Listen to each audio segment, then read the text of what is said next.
How's it going, you guys? Scott with the Everyday Home Repairs Help channel. And if you have a project where you're looking to seal your concrete or maybe fill it in with an epoxy like I did on this garage floor, often we need to do some prep work. And in that prep work, you might have hairline cracks or larger cracks that you actually need to open up and make sure you have solid, secure concrete before progressing with the sealant or epoxy. So let me walk you through two different discs that I use for my angle grinder, and hopefully that comes in valuable on your own project at home. Two blades I'll use for the small, thin hairline cracks. I'll just use this thin diamond blade.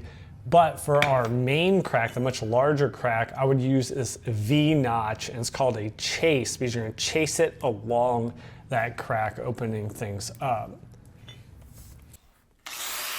So here's the thinner one running right along the hairline crack. You'll take your time, and you do not want to apply much down pressure or that blade will cut right in and go deep into your concrete.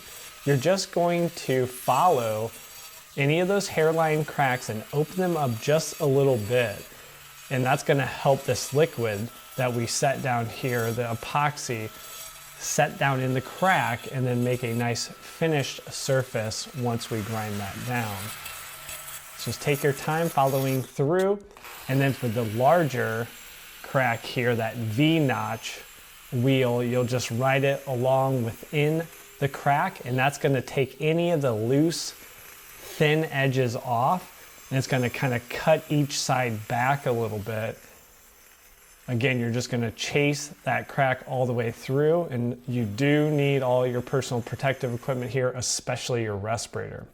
Now, if that helped you out, don't forget to like and subscribe to our channel. We have tons more videos to help you out with all sorts of projects around the house. And then below the video, you'll find links for the products like these discs for easy reference on your own projects. Now, if you want to see this whole project where I actually opened up those cracks and I'm getting ready for a complete epoxy coating, but I needed to fill those cracks first, check out this video right here. I'll walk you through the complete process. So thanks for joining me on this video, and we'll catch you on that next one. Take care.